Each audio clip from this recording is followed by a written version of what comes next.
بسم اللہ الرحمن الرحیم۔ السلام علیکم۔ میرا نام روشنی ہے اور میری عمر اس وقت 25 سال ہے۔ میرا تعلق خیبر پختونخوا سے ہے۔ میں نے اپنی اس 25 سالہ زندگی میں بہت سے حالات دیکھے ہیں اور اب مجھے لگ رہا ہے کہ جو ہمیں نظر آتا ہے وہ نہیں ہوتا۔ اس دنیا میں کچھ بھی ویسا نہیں ہے جیسا ہمیں دکھایا جاتا ہے۔ میں 10 سال کی تھی جب میرے والد ایک دن دفتر میں کام کے لیے گئے اور پھر وہاں ان کا انتقال ہو گیا۔ وجہ یہ بتائے گی کہ ہارٹ اٹیک ہوا ہے۔ اس دن سے ہماری مشقتیں اور امتحان شروع ہو گئے تھے اور میری امی پڑھی لکھی تھیں، انہوں نے اسکول میں پڑھانا شروع کر دیا۔ ایسے ہمارے حالات تھوڑے سے بہتر ہوئے تھے، لیکن جو بہاریں ابو کی زندگی میں تھیں وہ واپس نہ آ سکی۔ ہم سب بہن بھائیوں کا بچپن کافی تلخ تھا اور عام بچوں کی طرح تو بالکل بھی نہیں تھا۔ ابا اکلوتے بھائی تھے، اس لیے دادی اور پھپھو کی ذمہ داری بھی امی پر تھی۔ امی سارا دن نوکری کیا کرتی تھی اور پھر اسکول سے آ کر گھر والوں کی خدمتیں، اور ایسے ہی دن گزر جاتا۔ میں جب بھی سوچتی کہ زندگی میں کچھ بڑا کروں گی، میرے آگے سب سے پہلے یہی مسائل آتے تھے کہ میرے سامنے پورا گھر ہے، پہلے مجھے ان کی زندگی بدلنی ہے، تب کہیں جا کر میں اپنے لیے کچھ کر پاؤں گی۔ اور پھر میں نے اپنا مقصد اپنے گھر والوں کو اچھی زندگی دینا بنا لیا تھا۔ سارا دن پڑھتی اور پھر ٹیوشن کے بچے پڑھاتی، لیکن بڑھتی ہوئی مہنگائی کی وجہ سے میں چاہ کر بھی کچھ نہیں کر پا رہی تھی۔ اس سب سے بھی بمشکل ہی امی کی کوئی مدد ہو پاتی تھی، اور وہ پھر بھی ہر وقت پریشان ہی رہتی۔ میرے بھائی ابھی کافی چھوٹے تھے اور ان دونوں کی ذمہ داری بھی مجھ پر تھی۔ دادی کہتی تھی کہ ان بچوں کو کسی کام پر لگا دو، 4 پیسے ہی کما کر لے آئیں گے، لیکن میں نہیں چاہتی تھی کہ میرے بھائیوں کا بچپن بھی ویسا ہی ہو جیسے میرا تھا۔ میں انہیں ہر قسم کی فکر سے آزاد پڑھانا لکھانا چاہتی تھی، اس لیے میں نے دادی کی بات ایک کان سے سن کر دوسرے کان سے نکال دی تھی۔ اب میری پڑھائی تقریباً مکمل ہونے والی تھی۔ میں جتنا بھی پڑھتی مجھے کم لگتا تھا، کیونکہ میرے آگے بہت سے مسائل تھے جن کا مسئلہ پڑھ لکھ کر کسی اچھی نوکری کی صورت میں ہی حل ہو سکتا تھا۔ اور پھر میں نے پڑھائی کے ساتھ ساتھ ہی نوکری ڈھونڈنا شروع کر دی تھی۔ میں جتنا بھی چاہتی تھی مجھے ویسی نوکری نہیں مل پا رہی تھی جو میرے مسائل کا حل نکال سکے، لیکن کہتے ہیں نا کہ صبر کرو تو پھل مل ہی جاتا ہے۔ بالکل ویسے ہی مجھے بھی میرے صبر کا پھل مل گیا تھا۔ مجھے ایک بہت اچھی نوکری ملی تھی جہاں پہلے مہینے 40,000 تنخواہ میں رہی تھی۔ میں نے فوراً سے نوکری کرنا شروع کر دیا، لیکن اس نوکری پر جاتے مجھے نہیں معلوم تھا کہ میری زندگی ایسے بدل جائے گی کہ میں خود ہی حیران رہ جاؤں گی۔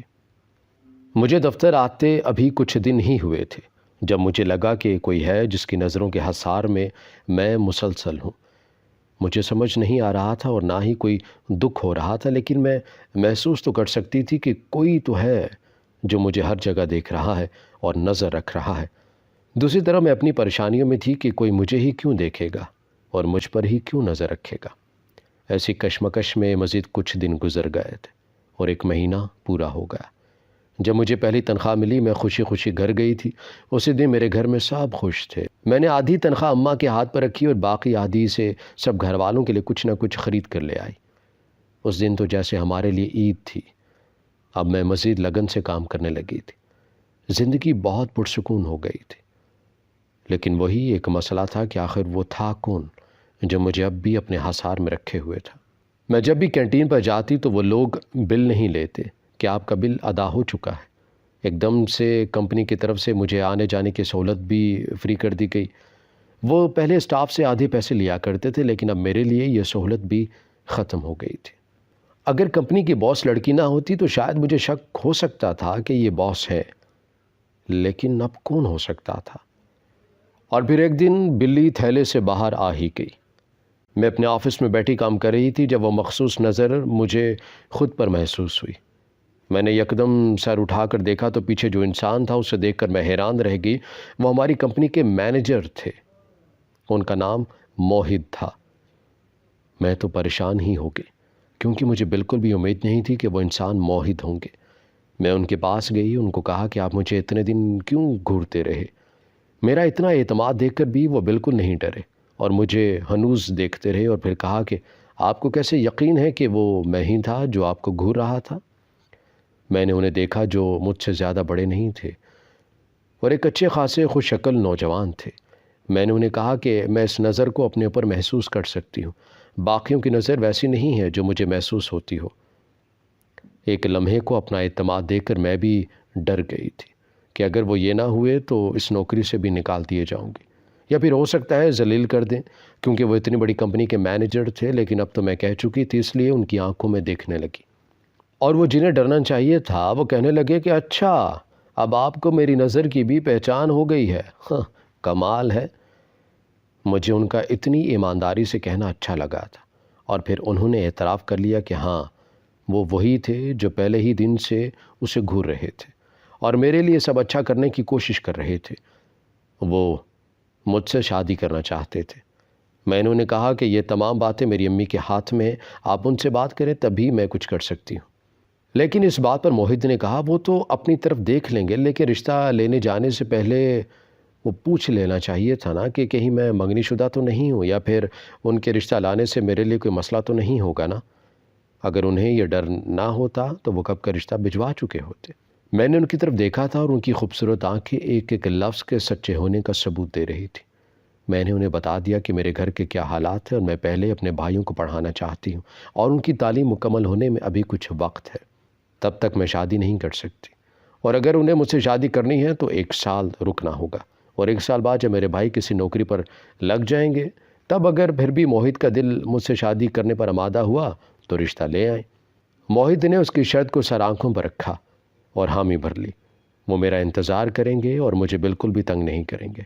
اب وقت گزر رہا تھا اور دھیرے دھیرے میں موہد کے پیار میں مبتلا ہو رہی تھی۔ وہ میرا اتنا خیال کیا کرتے تھے کہ میں خود ہی حیران رہ جاتی۔ میرے بھائیوں کی تعلیم کے حوالے سے جو بہتر ہوتا مجھے مشورہ دیتے، اور ان دونوں کے لیے ابھی سے ہی اپنے دوست کے دفتر میں بہترین نوکری کا انتظام وہ کر چکے تھے۔ میں خوش تھی کہ وہ اتنے اچھے تھے۔ امی کی طرف سے تو کوئی مسئلہ نہیں تھا، وہ پہلے ہی مجھے اجازت دے چکی تھی کہ میں اپنی مرضی سے شادی کر سکتی ہوں، اس لیے میں بہت مطمئن تھی۔ اب وقت گزر رہا تھا اور پھر 1 سال ہو گیا۔ موہد نے اپنے وعدے کے مطابق اس گزرے سال میں مجھے بالکل پریشان نہیں کیا تھا اور میرا بہت ساتھ دیا تھا، اور اب میرے بھائیوں کی بھی نوکری لگ چکی تھی جو کہ بہت بہترین تھی۔ میری نوکری کرنے کی وجہ اب ختم ہو چکی تھی، میرا مقصد پورا ہو گیا تھا، اور پھر میں نے موہد کو اپنے گھر رشتہ لانے کا کہا۔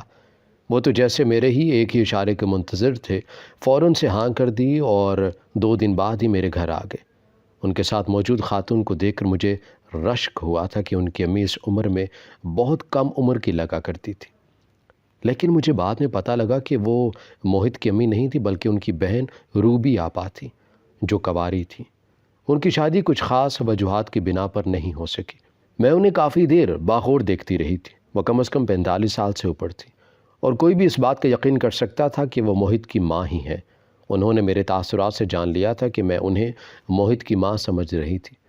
تبھی وہ خود سے بولی تھی کہ مجھے معلوم ہے کہ لوگ مجھے اکثر موہد کی ماں سمجھ لیتے ہیں، اور مجھے بالکل بھی برا نہیں لگتا کیونکہ میں نے اسے ماں کی طرح ہی پالا ہے۔ ان کی اس بات پر مجھے کافی تسلی ہوئی تھی۔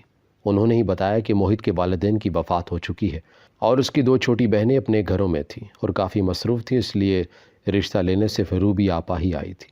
روبی آپا کو دیکھ کر اماں کو بھی مزید تسلی ہوئی تھی، اور پھر انہوں نے اسی دن ہاں کر دی۔ میں بھی کافی خوش تھی کیونکہ میں خود موہد کے پیار میں مکمل طور پر ڈوب چکی تھی۔ ہماری شادی کی تاریخ رکھ دی گئی تھی اور کافی خوش تھی میں۔ میرے تو قدم ہی زمین پر نہیں ٹک رہے تھے، میں ہوا میں تھی، کیونکہ میری محبت اتنی کچی نہیں تھی جتنی اس دنیا کی محبتیں ہوا کرتی ہیں۔ موہد نے میرا اتنا ساتھ دیا تھا اور اب بھی ہر قدم پر مجھے سب سے اوپر رکھ رہا تھا۔ اماں جو بھی بات کہتی انہیں قبول ہوتی، میری بات اور ہر رائے کو ان کی آپا بھی مان لیتی۔ مجھے اگر کوئی جوڑا پسند نہ آتا تو وہ اسے فوراً واپس کر دیتی۔ ان کی چھوٹی چھوٹی باتوں سے مجھے اب مسلسل سکون مل رہا تھا اور میری پریشانی دور ہو رہی تھی، کیونکہ میں اپنے گھر میں وہ ماحول بچپن سے ہی دیکھ کر آئی تھی جب میری پھپھو اور دادی اماں کو تنگ کیا کرتی تھی۔ اب میں کافی سکون میں تھی اور پھر میری رخصتی موہد کے ساتھ ہوگی۔ وہ رات میری زندگی کی سب سے خوبصورت رات تھی۔ موہد اتنے اچھے تھے، مجھے یقین نہیں آ رہا تھا۔ وہ جیسے پہلے لگا کرتے تھے اب تو اس سے کئی گنا زیادہ اچھے ثابت ہو رہے تھے۔ وہ سارا دن مجھے ایسے رکھتے جیسے میں کہیں کی ملکہ ہوں۔ موہد اکثر میرے بال کان کے پیچھے کر کے یہی کہا کرتے تھے کہ تم روشنی ہو میرے گھر والوں کے لیے، کیونکہ جب سے تم آئی ہو میری زندگی میں روشنی بھر گئی ہے۔ ایسے ہی اچھے دن گزر رہے تھے اور ہم لوگ مغربی علاقوں کی سیر کر کے واپس آ گئے تھے، اور اب موہد کے خاندان میں سب ہماری جو دعوتیں کر رہے تھے ان کا سلسلہ شروع ہو چکا تھا۔ موہت کی روبی آپا کے علاوہ بس ایک اور بہن صوبیہ آپا سے میری ملاقات ہوئی تھی۔ ان کی منجلی بہن نہ جانے کہاں غائب تھی، وہ ہماری شادی پر بھی نہیں آ سکی۔ سب کچھ ایسا ہی چل رہا تھا جب مجھے اچانک کچھ عجیب سا محسوس ہوا۔ ایک دن ہماری کہیں دعوت تھی اور میں تیار ہو رہی تھی، تبھی میں نے شیشے میں سے آپا کا عکس دیکھا جہاں غصے سے وہ لال ہو رہی تھی، اور مجھے لال چوڑیاں پہنتے دیکھ کر ان کے چہرے پر ایسی نفرت تھی کہ میں حیران رہ گئی۔ جیسے ہی میں مڑی ان کے تاثرات بدل چکے تھے، لیکن میں محسوس کر چکی تھی، کیونکہ ایسا کیسے ہو سکتا تھا کہ ایک پل میں وہ مجھے ایسی نظروں سے دیکھیں اور دوسرے ہی لمحے بالکل ٹھیک ہو جائیں۔ میں پورا دن سوچتی رہی تھی اور پھر آخر وہ بات کیسے بھی کر کے میں اپنے دماغ سے نکالنے میں کامیاب ہو گئی تھی۔ لیکن اس کے بعد ایسے کئی واقعات ہوئے تھے جنہوں نے میری اس دن والی بات پر تصدیقی مہر لگا دی تھی۔ میں اپنے کمرے میں بیٹھی تھی اور میک اپ کرنے کا سوچ رہی تھی، اور اس لیے میک اپ نکال کر باہر رکھا، اور پھر مجھے یاد آیا کہ کچن میں سالن رکھا تھا، اور میں سب چھوڑ کر کچن کی طرف بھاگ گئی۔ لیکن جب میں کمرے میں آئی تو میرا سارا میک اپ ٹوٹا ہوا تھا۔ میں نے آپا کو اپنے کمرے سے نکلتے دیکھ لیا تھا، لیکن میں ان سے کچھ بھی نہ پوچھ سکی تھی، کیونکہ میں گھر کا ماحول اچھا رکھنا چاہتی تھی، اور اس میں اس بات سے بھی بچنا چاہتی تھی کہ کل کو کوئی مجھے یہ طعنہ نہ مارے کہ نوکری کرنے والی لڑکی ہے، اس لیے کسی کا بھی لحاظ نہیں کرتی۔ اس لیے میں خاموشی سے صبر کر گئی۔ لیکن پھر دھیرے دھیرے سب کچھ مزید خراب ہونے لگا۔ میری اس خاموشی کا اثر یہ ہوا تھا کہ آپا کو مزید شے مل گئی تھی۔ وہ مجھے جب بھی تیار دیکھتی تو ان کا چہرہ بگڑ جاتا۔ وہ ویسے بالکل ٹھیک تھی، لیکن جب بھی وہ مجھے ایک سہاگن کی طرح سجتے سبرتے دیکھتی تو پتہ نہیں انہیں کیا ہو جاتا۔ مجھے کبھی کبھی لگا کرتا تھا کہ وہ مجھ سے جلتی ہیں، لیکن پھر میں سوچتی کہ آخر مجھ میں ہے ایسا کیا جب وہ مجھ سے جلیں۔ وہ کبھی بھی موہت کو میرے خلاف کرنے کے لیے ایک لفظ بھی نہیں کہا کرتی تھی، اور نہ ہی میرے کسی معاملے میں دخل دیا کرتی۔ پورا گھر جیسے میری ذمہ داری تھی، اور میں اس گھر کی اکلوتی مالکن۔ لیکن میرے تیار ہوتے دیکھ کر روبی آپا بالکل ہی بدل جایا کرتی۔ ایک دن کافی رات ہو گئی تھی جب موہت گھر نہیں آئے تھے۔ تب باہر بارش بھی ہو رہی تھی، لیکن موہت فون بھی نہیں اٹھا رہے تھے۔ مجھے حد سے زیادہ ڈر لگ رہا تھا۔ میں اس وقت کافی مجبور ہو گئی تھی جب میں آپا کے کمرے میں گئی، کیونکہ مجھے بادلوں کے گرجنے سے ڈر لگا کرتا تھا۔ میں اس وقت بھی ہلکا سا تیار تھی، کیونکہ موہت کو میں ایسے ہی پسند تھی۔ لیکن آپا نے مجھے دیکھتے ہی تیور چڑھا لیے۔ لائٹ گئی ہوئی تھی، لیکن آپا نے اپنے کمرے میں موم بتی جلائی ہوئی تھی۔ مجھے بیٹھنے کا کہا۔ آپا اٹھی تھی۔ میں حیران تھی کہ اس اندھیرے میں وہ کہاں جا رہی ہے، اور پھر کچھ دیر بعد وہ ہاتھ میں پانی کا جگ لیے اندر داخل ہوئی۔ میں بھی کچھ بولتی کہ اس سے پہلے ہی پانی کا وہ جگ انہوں نے مجھ پر انڈیل دیا۔ میں بہت پریشان ہو گئی اور اٹھ کھڑی ہوئی۔ تبھی اچانک گھنٹی بج چکی تھی، موہت آ چکی تھی۔ میں کافی پریشان تھی، لیکن خود کو ٹھیک کر کے دروازہ کھولا تو وہ اب بھی مجھے ایسے دیکھ کر خوش ہوئے تھے، اور پوچھا کہ تم گیلی کیسے ہوئی؟ پہلے سوچا کہ آپا کی شکایت لگا دوں، لیکن پھر سوچا کہ وہ آخر ان کی بہن ہے، وہ کیسے اس چیز کو مانیں گے، اس لیے انہیں کہہ دیا کہ بارش میں بھیگ گئی تھی۔ اور تب کے بعد آپا کی دلیری بڑھتی گئی۔ میں جب بھی تیار ہوتی آپا مجھ پر پانی ڈال دیا کرتی۔ ایک دن میرے صبر کا پیمانہ لبریز ہو چکا تھا، اور تب میں نے موہت سے بات کی کہ مجھے لگتا ہے کہ آپا کے ساتھ کوئی مسئلہ ہے۔ موہت نے حیرت سے مجھے دیکھا، جس سے مجھے کچھ حوصلہ ہوا، اور میں نے کہا کہ مجھے لگتا ہے کہ آپا کا ماضی کچھ غلط رہا ہے، کیونکہ وہ مجھے جب بھی تیار دیکھتی ہیں تو انہیں دورہ پڑ جاتا ہے۔ آپ مجھے بتائیں کہ آپا کے ساتھ کیا ہوا تھا؟ میری بات سن کر موہت ہتھے سے اکھڑ گئے اور کہا کہ آگے سے آپا کے ماضی کے بارے میں بات مت کرنا۔ تبھی میں نے کہا کہ آپ شاید چھپانا چاہتے ہیں، لیکن آپ کی بہن ٹھیک نہیں ہے، وہ پاگل ہے، انہیں دورے پڑتے ہیں، آپ اس کا علاج کروائیں۔ یہ آخری بات میں نے کافی بڑے طریقے سے کہی تھی، اور پھر جیسے ہی مڑی وہاں روبی آپا کھڑی تھی، وہ چپکے سے بنا کچھ کہے اپنے کمرے میں چلی گئیں۔ موہت نے انہیں نہیں دیکھا تھا، اور پھر وہ مجھے بغیر کچھ بولے سونے کے لیے لیٹ گئے۔ اگلے دن ہم صبح اٹھے تو آپا کمرے سے باہر نہیں نکلی تھی۔ میں ان کے کمرے میں گئی تو وہ زمین پر مدہوش پڑی تھی۔ جلدی سے انہیں میں نے بستر پر لٹایا اور پھر موہت سے کہہ کر ڈاکٹر کو بلوا لیا۔ ڈاکٹر انہیں دوا دے کر چلا گیا اور موہت آفس چلے گئے۔ میں کل سے شرمندہ تھی، کیونکہ مجھے لگ رہا تھا کہ آپا کی حالت میری وجہ سے ہے۔ میں جتنا بھی انہیں برا سمجھتی تھی اس وقت مجھے کچھ یاد نہیں تھا، بس تھی تو شرمندگی۔ میں ان کے بخار سے تپتے ماتھے پر پٹیاں رکھنے لگی، تبھی میری نظر ان کے تکیے کے نیچے پڑی ڈائری پر گئی، اور میں نے وہ ڈائری پڑھنا شروع کر دی۔ تب جیسے ساری حقیقت میرے سامنے کھل کر آ گئی تھی، اور ہر راز سے پردہ اٹھتا چلا گیا۔ وہ آپا کی ڈائری تھی جس میں انہوں نے اپنے تمام جذبات تحریر کیے تھے۔ میرا پورا نام ربینہ ہے۔ میں 21 سال کی تھی جب ابا کی وفات ہوئی تھی۔ تب گھر کی سب سے بڑی بیٹی میں ہی تھی۔ ہم 3 بہنوں کے بعد سب سے چھوٹا موہت تھا۔ میں نے ابا کے جانے کے بعد گھر کی ذمہ داری سنبھال لی اور نوکری کی تلاش میں نکل گئی، اور پھر ایک جگہ اچھی نوکری مل گئی تھی۔ اس جگہ ایک شخص شہریار مجھے پسند آنے لگا تھا۔ وہ دن رات میری تعریفوں میں قلابیاں مارا کرتا۔ وہ میری اتنی تعریف کیا کرتا تھا کہ مجھے لگتا کہ وہ مجھ سے سچ میں محبت کرتا ہے۔ مجھے خود پر رشک ہونے لگتا، لیکن دوسری طرف میں سوچتی کہ وہ اتنا حسین ہے اور اتنا دلکش ہے، آخر وہ مجھ جیسی ایک عام سی صورت والی لڑکی سے محبت کیوں کرے گا؟ لیکن وہ کہتا تھا کہ اسے مجھ سے نہیں، میری سیرت سے محبت ہے، اور میرے لیے وہ کچھ بھی کر سکتا ہے۔ میں نے خود کو بہت روکا تھا اور سمجھایا تھا کہ وہ اتنا خوبصورت ہے، وہ تم جیسی عام لڑکی سے کبھی محبت نہیں کرے گا۔ لیکن شہریار نے مجھ سنگ دل کے دل کو موم کر دیا تھا، اور میں بھی اس سے محبت کرنے لگی تھی۔ ایک دن اس نے مجھے کہا کہ وہ مجھ سے شادی کرنا چاہتا ہے۔ مجھے پہلے ہی علم تھا کہ اس کے عزائم کیا ہے، اس لیے میں پہلے ہی تیار تھی اور بہت سوچ کر سارے جواب تیار کیے بیٹھی تھی۔ میں نے اس سے پوچھا کہ اگر کل کو تمہیں میں نہیں ملتی تو وہ کیا کریں گے؟